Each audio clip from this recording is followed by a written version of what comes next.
What's up, my fellow philosophers? Stu for Philosophy, the drunken philosopher here. I got something really special for you. I just got this in the mail. What is this? I don't know, it's a mesh screen. What the hell am I going to do with a mesh screen? I don't know. Maybe put it in one of these guys and strain some of this through it? I've been drinking coffee through my Keurig for the last few years, and I've been told recently that this is absolute garbage. I grew up on this stuff, so what do I know? Been drinking that shit since I was 5. Didn't know it was shit. So I got this Life is Too Short to Drink Bad Coffee in mocha. I'm a mocha guy.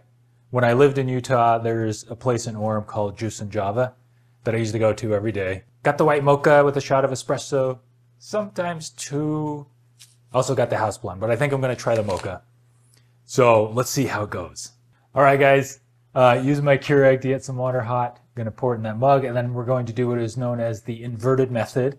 The reason we do the inverted method is because if you did it the normal way, then you would pop your filter on, pour it in here. The problem is I'm using a mesh screen, and it's not going to hold the water in as well as one of the paper filters. And so when you pour it in, it is just going to pour right back out.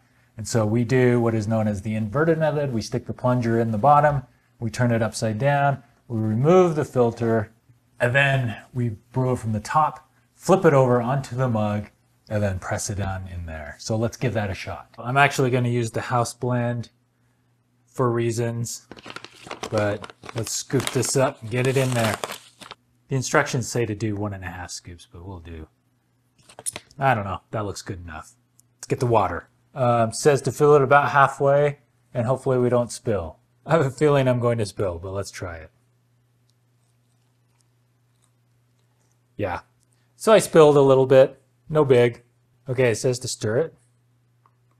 All right, it's been soaking for a bit. Let's fill it up. Then let's throw the filter on. All right, now the fun part. We'll place this on my mug and press it in.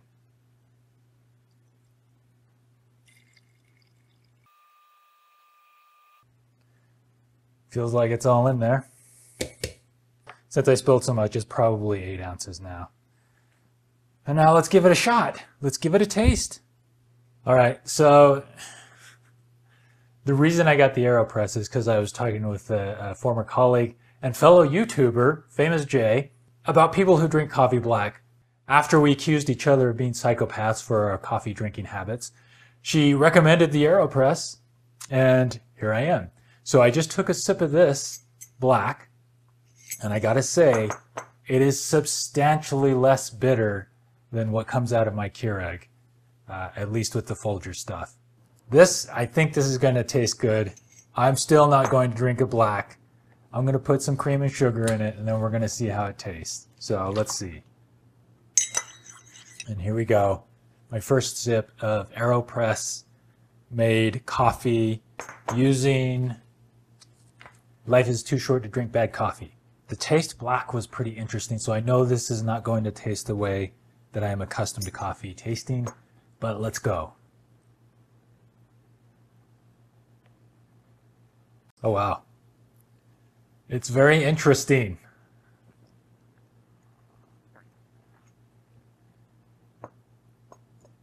I will say one thing for sure. It tastes more like the coffee I get in a coffee shop as opposed to this stuff. It's actually really interesting. Like, I can get used to this pretty quick. All right, I changed my mind. Not so bad. Maybe I'll stick with it. There's actually one thing that I forgot to do. You guys remember this guy? And this guy? I normally drink my morning coffee right after having my morning toke. And so let's give it another shot.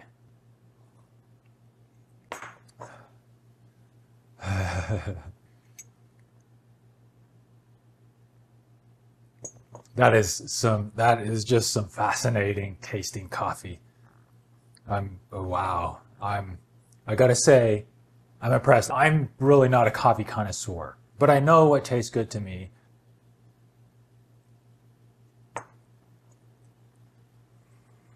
I think we're going to get some really good coffee out of this thing. I'm glad I got it. I think it's a good investment. It was $30 versus, I don't know, 100 something for that. I don't even remember. It gets better with every sip. It's probably because I'm higher with each new sip than I was the previous one. But who cares?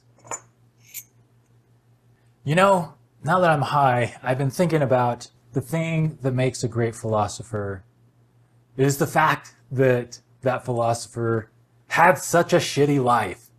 And that got me thinking about Boethius, who I read about for the first time just last year. Part of my reading materials that I took with me when I went and visited the Philippines, which reminds me, I really need to get those videos up, don't I? The 2 times I went to the Philippines over the last couple of years. Such an amazing experience. I want to share it with you guys. But anyway, let's not get off track. Boethius had the good life until one day the universe, I guess, decided to even everything out. And Boethius ended up being sentenced to death. He went from being this prominent figure in his community to suddenly have everybody turn against him and have him be sentenced to death. And then for him to go from his place of amongst the highest and most privileged in society to the lowest. Person sitting in a cell waiting for his execution date.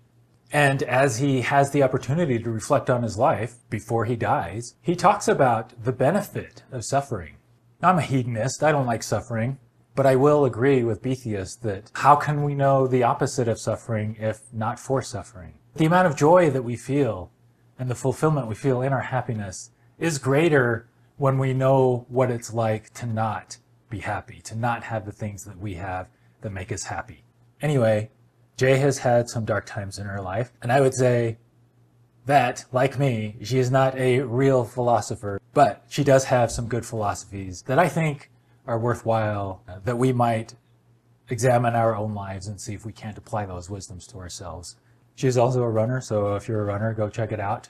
Or if you're just interested in the wisdoms that she has to share, go subscribe. I don't know what else to say. That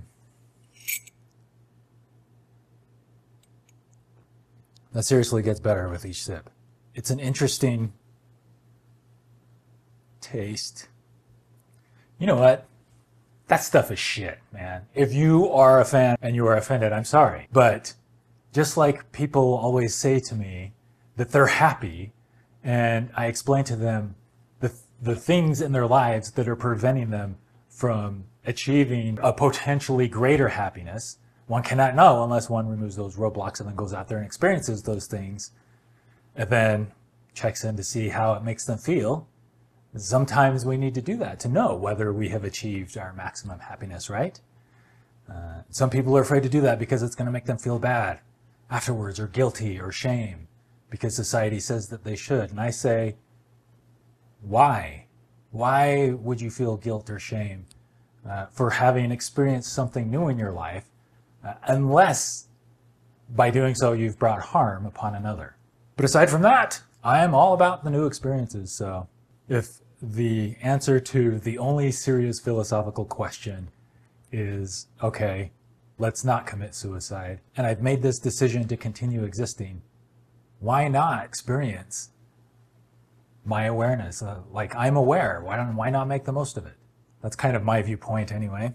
I'm not going to be aware for very long. The time is ticking. I'm more and more aware of that every single day. But I'm glad that I became a hedonist in my 40s instead of my 80s. I'm not going to be doing coffee reviews in the future. I was just really excited to get my AeroPress, so I thought I'd do a video about it and do a shout out to the person who recommended this amazing machine to me. $30, man. Wow. Anyway, you guys let me know what you think in the comments down below. Until next time, continue, now that we're drunk, to drunkenly philosophy on my fellow drunken philosophers.